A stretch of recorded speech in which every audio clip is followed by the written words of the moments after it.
اس bulletin میں میں ہوں آپ کے ساتھ سید تنصیر زیدی اور میں ہوں سندس خان۔ ہیڈ لائنز آپ نے جانی، بلٹن کا باقاعدہ آغاز کریں۔ بلٹن کے آغاز میں آپ کو بتائیں سپریم کورٹ نے پرویز مشرف حملے کے ملزم رانا تنویر کو رہا کرنے کا حکم دے دیا۔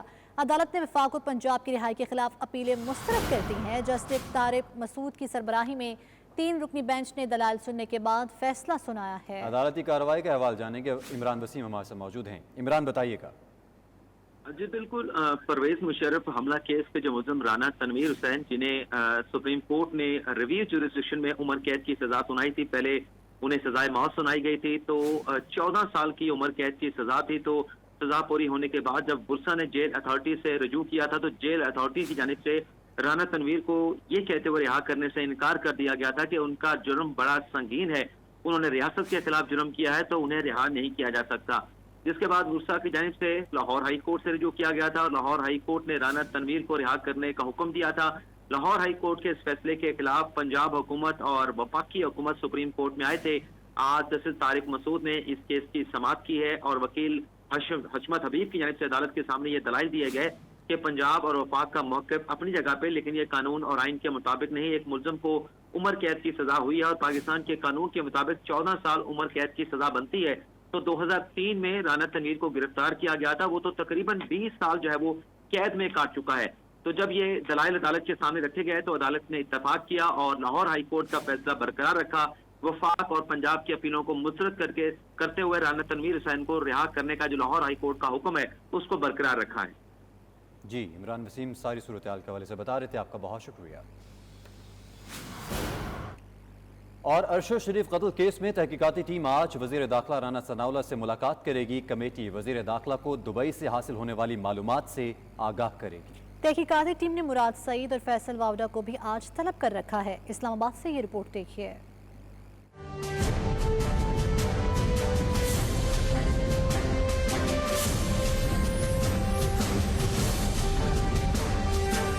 سینئر صحافی ارشد شریف قتل کیس کے حوالے سے بنائی گئی 2 رکنی تحقیقاتی ٹیم آج وزیر داخلہ رانا ثناءاللہ سے ملاقات کرے گی، جس میں ٹیم وزیر داخلہ کو دبئی سے حاصل ہونے والی معلومات سے متعلق آگاہ کرے گی۔ ذرائع کے مطابق تحقیقاتی ٹیم نے ارشد شریف قتل کیس میں مراد سعید اور فیصل واوڈا کو بھی آج طلب کر رکھا ہے۔ ان دونوں رہنماؤں کو ارشد شریف کو سیکیورٹی خدشات کی معلومات کے حوالے سے طلب کیا گیا ہے۔ فیصل واوڈا آج دن 2 بجے FIA ہیڈ کوارٹر میں ٹیم کے سامنے پیش ہوں گے۔ واضح رہے کہ 2 رکنی تحقیقاتی ٹیم گزشتہ ہفتے UAE گئی تھی۔ ٹیم نے ارشد شریف کے UAE پہنچنے اور کینیا جانے کے معاملے پر بھی تحقیقات کی ہے۔ اور سندھ ہائی کورٹ نے پروین رحمان قتل کیس کے ملزمان کی سزاؤں کے خلاف اپیلوں پر فیصلہ سنا دیا۔ عدالت نے ملزمان کی سزاؤں کو کالعدم قرار دے کر رہا کرنے کا حکم دیا ہے۔ کراچی سے ارشد بیگ کی رپورٹ دیکھیے۔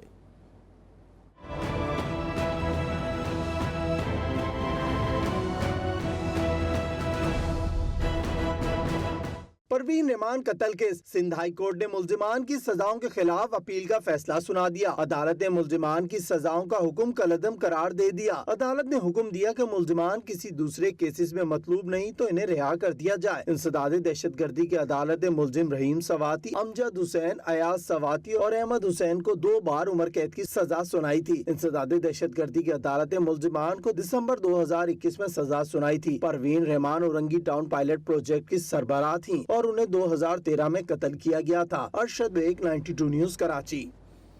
اور تحریک انصاف کے لانگ مارچ کے حوالے سے بات کی جائے تو تحریک انصاف کا 26 نومبر کو راولپنڈی میں اجتماع کا معاملہ۔ PTI نے باضابطہ طور پر اسلام آباد انتظامیہ کو درخواست دے دی ہے۔ درخواست میں بتایا گیا ہے کہ تحریک انصاف 26 نومبر کو فیض آباد پر عوامی اجتماع کرے گی۔ چیئرمین تحریک انصاف عمران خان کا ہیلی کاپٹر پریڈ گراؤنڈ میں لینڈ کرے گا، جہاں سے وہ فیض آباد کے لیے روانہ ہوں گے۔ آپ کو اپڈیٹ کر رہے ہیں کہ 26 نومبر کو تحریک انصاف کے مارچ کے پڑاؤ کا یہ معاملہ ہے۔ ساری صورتحال سے متعلق بات کر لیتے ہیں فہیم اختر سے۔ فہیم، درخواست میں مزید کیا کچھ لکھا گیا ہے؟ جی بالکل، تحریک انصاف نے 26 نومبر کو جو راولپنڈی اور اسلام آباد میں احتجاج اور جلسہ کرنا ہے، اس حوالے سے PTI نے اسلام آباد انتظامیہ کو باضابطہ درخواست دے دی ہے۔ PTI اسلام آباد کے صدر علی اوان کی جانب سے یہ درخواست دی گئی ہے، جس میں کہا گیا ہے کہ 26 نومبر کو چیئرمین پاکستان تحریک انصاف خان کا جو ہیلی کاپٹر ہے وہ پریڈ گراؤنڈ اسلام آباد میں لینڈ کرے گا۔ اور نہ صرف ان کو لینڈ کرنے کی اجازت دی جائے بلکہ فیض آباد کے مقام کے اوپر تحریک انصاف اپنا جلسہ کرے گی، اس کی بھی اجازت دی جائے۔ درخواست میں کہا گیا ہے کہ تحریک انصاف ماضی میں بھی پرامن احتجاج اور جلسے کر چکی ہے، اور جو اس لیے ٹریک ریکارڈ دیکھتے ہوئے تحریک انصاف کو اس جلسے کی اور عمران خان کے ہیلی کاپٹر کو لینڈ کرنے کی اور جو انہوں نے مارچ کی قیادت کرنی ہے اس کی اجازت دی جائے۔ صحیح فہیم، آپ کا شکریہ۔ اور ادھر وزیر اطلاعات سندھ شرجیل میمن نے عمران خان کے خلاف آرٹیکل 6 کے تحت کارروائی کا مطالبہ کر دیا۔ کہتے ہیں عمران خان نے ملک کو ناقابل تلافی نقصان پہنچایا، ان کے خلاف قانون کو متحرک ہونا چاہیے۔ چیف جسٹس سے اپیل ہے کہ عمران خان کی غیر آئینی باتوں کا نوٹس لیا جائے۔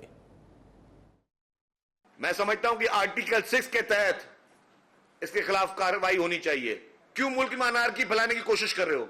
عمران خان نے اس ملک کو ناقابل تلافی نقصان پہنچایا ہے۔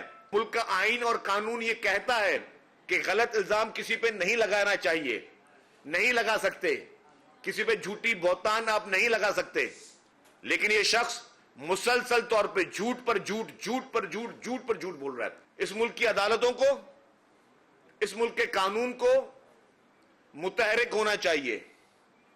ایک شخص کھلے عام اداروں کو غیر آئینی، غیر قانونی کام کرنے کے لیے کہہ رہا ہے۔ میں اپیل کرتا ہوں چیف جسٹس سپریم کورٹ سے اور تمام اعلیٰ عدالتوں سے کہ اس کی اس غیر آئینی بات کا فی الفور نوٹس لیا جائے۔ شرجیل میمن کی گفتگو آپ نے سنی۔ آگے بڑھیں اور آپ کو بتائیں پی ٹی آئی نے 26 نومبر کی کال کو کامیاب بنانے کے لیے حکمت عملی پر کام شروع کر دیا ہے۔ سرائے کے مطابق پارٹی رہنماؤں اور ذیلی تنظیموں کو مختلف ٹاسک سونپنے کا فیصلہ کیا گیا ہے، جبکہ اہم رہنماؤں پر مشتمل مختلف کوارڈینیٹر مقرر کیے جائیں گے اور ضلعی اور تحصیل تنظیموں کو لوگ لانے کا ٹاسک دیا جائے گا۔ اس حوالے سے آپ کو بتائیں کہ پی ٹی آئی نے 26 نومبر کی کال کو کامیاب بنانے کے لیے حکمت عملی پر کام شروع کر دیا ہے۔ ذرائع کے مطابق پارٹی رہنماؤں اور ذیلی تنظیموں کو مختلف ٹاسک سونپنے کا فیصلہ کیا گیا۔ اس پر بات کریں گے، شاہد چودھری ہمارے ساتھ موجود ہیں۔ شاہد، حکمت عملی سے متعلق مزید بتائیے گا۔ جی بالکل، حکومت پاکستان تحریک انصاف کی تحریک کا جو معاملہ ہے، پی ٹی آئی نے 26 نومبر کی کال کو کامیاب بنانے کے لیے حکمت عملی پر کام شروع کر دیا ہے اور ذرائع کے مطابق حکومت کو ٹف ٹائم دینے کے لیے پارٹی رہنماؤں اور ذیلی تنظیموں کو مختلف ٹاسک سونپنے کا فیصلہ ہوا ہے۔ 26 نومبر کو راولپنڈی میں انسانی سمندر لانے کی منصوبہ بندی کی گئی ہے۔ کال کو کامیاب بنانے کے لیے پی ٹی آئی رہنماؤں پر مشتمل مختلف کوارڈینیٹرز مقرر کرنے کا فیصلہ ہوا ہے۔ ضلعی اور تحصیل تنظیموں کو باقاعدہ عوام لانے کا ٹاسک دیا جائے گا۔ اراکین قومی و صوبائی اسمبلی بھی اپنے اپنے حلقوں سے زیادہ لوگ لانے کے پابند ہوں گے اور ذرائع کے مطابق کوارڈینیٹرز پر ضلعی و تحصیل عہدیدار سے روزانہ کی بنیاد پر رپورٹ جو ہے وہ بھی حاصل کی جائے گی۔ کارکنوں کو متحرک کرنے کے لیے مختلف شہروں میں ورکر کنونشن جو ہے اتنے دن تک کیے جائیں گے اور 26 کو ہر صورت تمام لوگ جو ہیں وہ مشترکہ طور پر جو ہے راولپنڈی پہنچیں گے اور وہاں پر عمران خان جو ہیں وہ ان کو لیڈ کریں گے۔ جی، اس حوالے سے حکمت عملی اپنا لی گئی ہے۔ بہت شکریہ آپ کا شاہد چودھری۔ سربراہ عوامی مسلم لیگ شیخ رشید کہتے ہیں کہ نواز شریف من پسند تعیناتی اور نگران کا دورانیہ بڑھانا چاہتے ہیں۔ پی ڈی ایم کا سیاسی جنازہ نکل چکا ہے۔ شیخ رشید نے ٹویٹ میں لکھا کہ عمران خان کو کسی کی تعیناتی پر اعتراض نہیں۔ کرونا یا ڈرونا کا فیصلہ 72 گھنٹوں میں ہو جائے گا۔ ملک کا وزیر خارجہ صدر مملکت کو دھمکیاں دے رہا ہے۔ آئندہ 5 روز سیاست میں فیصلہ کن ہے۔ تو آپ کو بتائیں سربراہ عوامی مسلم لیگ شیخ رشید کہتے ہیں کہ نواز شریف من پسند تعیناتی اور نگران کا دورانیہ بڑھانا چاہتے ہیں۔ اور ابھی آپ کو بتائیں وزیر اعظم کو آرمی چیف اور chairman joint chief of staff committee کی تقرری کے لیے سمری موصول ہو گئی ہے۔ آپ کو اہم خبر سے آگاہ کرتے چلیں کہ وزیر اعظم کو آرمی چیف اور chairman joint chief of staff committee کی تقرری کے لیے سمری موصول ہو گئی ہے۔ ناظرین، سیاست میں اہم پیش رفت ہے جس کے حوالے سے آپ کو اپڈیٹ کر رہے ہیں۔ وزیر اعظم کو آرمی چیف اور chairman joint chief of staff committee کے تقرری کے لیے سمری موصول ہو چکی ہے۔ اس پر بات کریں گے، فہیم اختر ہمارے سے موجود ہیں۔ فہیم اختر، سمری سے متعلق بتائیے گا۔ جی بالکل، نئے آرمی چیف اور نئے chairman chief of staff committee کی تقرری ہونی ہے اور اس حوالے سے جو پروسیس ہے وہ شروع کر دیا گیا ہے۔ وزیر اعظم شہباز شریف کو وزارت دفاع کی جانب سے نئے آرمی چیف اور نئے chairman chief of staff committee کی تعیناتی سے متعلق سمری موصول ہو چکی ہے اور اس حوالے سے وزیر اعظم ہاؤس میں ایک اہم اجلاس بھی جاری ہے جس کی صدارت وزیر اعظم شہباز شریف کر رہے ہیں۔ اس اجلاس میں وزیر دفاع خواجہ آصف، وزیر داخلہ رانا ثناء اللہ، وزیر قانون جو ہیں ایاز صادق سمیت جو دیگر سینئر وفاقی وزراء ہیں وہ شریک ہیں، اور آج کے اس اجلاس میں وزیر اعظم کی جانب سے مشاورت مکمل کی جائے گی، اور مشاورت کے بعد جب وہ منظوری دیں گے تو ایک ایڈوائس صدر مملکت کو بھجوائی جائے گی، اور صدر مملکت کی منظوری کے بعد جو پاک افواج میں بڑی تقرریاں ہونی ہیں ان کی باضابطہ منظوری دی جائے گی۔ تو یہ آج سے پروسیس شروع کر دیا گیا ہے، اور امکان یہ ہے کہ اگلے 24 سے 48 گھنٹوں میں اہم فیصلے بھی کر لیے جائیں گے۔ عام فیصلے متوقع ہیں۔ اچھا فہیم، یہ بتائے گا سمری تو موصول ہوئی ہے، یہ جو اجلاس جاری ہے اس میں پی ڈی ایم کی جو اعلیٰ قیادت ہے دیگر سیاسی جماعتوں کی، کیا وہ بھی موجود ہے؟ دیکھیں، سینئر وفاقی وزراء جو ہیں وہ اس اجلاس میں شریک ہیں۔ وزیر خزانہ اسحاق ڈار کی جانب سے پی ڈی ایم کی جو دیگر قیادت ہے ان کے ساتھ رابطے کیے گئے تھے، کیونکہ وزیر اعظم شہباز شریف کو کورونا ہو گیا تھا اور اب وہ اس سے صحت یاب ہو چکے ہیں، تو اس حوالے سے رپورٹ بھی وزیر اعظم کو پیش کی گئی ہے، بریفنگ بھی دی گئی ہے، اور اب جو حتمی مشاورت ہے وہ وزیر اعظم شہباز شریف خود کریں گے، اور جو پروسیس ہے اس اہم تقرریوں کا وہ شروع ہو چکا ہے، اور اس حوالے سے اہم اجلاس بھی اس وقت وزیر اعظم ہاؤس میں چل رہا ہے، اور اس میں وفاقی وزراء شریک ہیں۔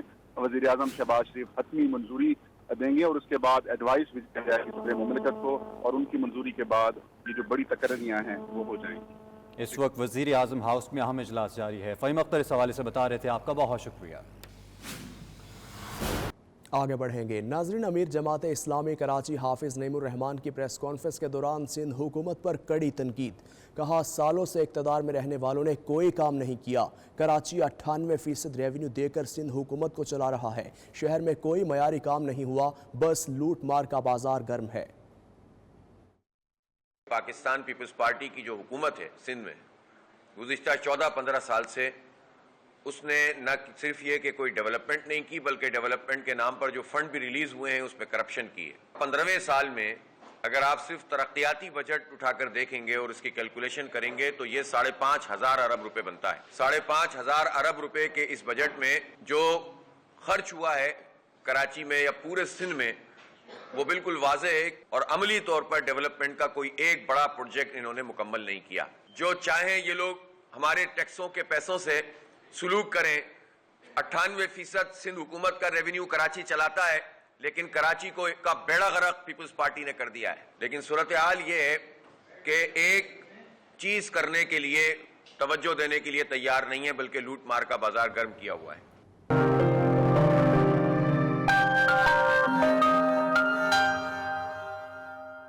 وزیر اعظم نے وزارت خزانہ کو شوگر انڈسٹری کے مسائل حل کرنے کی ہدایت کر دی ہے۔ وزارت خزانہ نے شوگر ملز ایسوسی ایشن کے وفد کو آج اسلام آباد بلا لیا ہے۔ شوگر ملز ایسوسی ایشن کی نمائندگی مرکزی چیئرمین عاصم غنی کریں گے، جبکہ حکومت کی جانب سے وفاقی وزیر خزانہ اسحاق ڈار ملاقات میں شریک ہوں گے۔ عاصم غنی کہتے ہیں مذاکرات میں 10 لاکھ ٹن سرپلس چینی کی درآمد پر بات ہوگی۔ رواں سال 80 لاکھ ٹن چینی کی پیداوار متوقع ہے۔ برآمد کی اجازت ملنے کے بعد ہی شوگر ملز چلانا ممکن ہے۔ امید ہے آج مذاکرات میں مسائل حل ہو جائیں گے۔ آپ کو بتائیں وزیر اعظم نے وزارت خزانہ کو شوگر انڈسٹری کے مسائل حل کرنے کی ہدایت کر دی ہے۔ 6 لاکھ ٹن آئل سیڈز اور سویابین کے جہاز کئی روز سے بندرگاہ پر لنگر انداز ہیں، مگر ان کی کلیئرنس نہ ہو سکی، جس سے ملک بھر میں فیڈ ملز اور خوردنی تیل بنانے والی کمپنیز کی مشکلات بڑھ گئی ہیں۔ چکن فیڈ کی قیمتوں میں ہوش ربا اضافے سے مرغی کے گوشت کی قیمت میں بھی 50 روپے فی کلو اضافہ ہو گیا ہے۔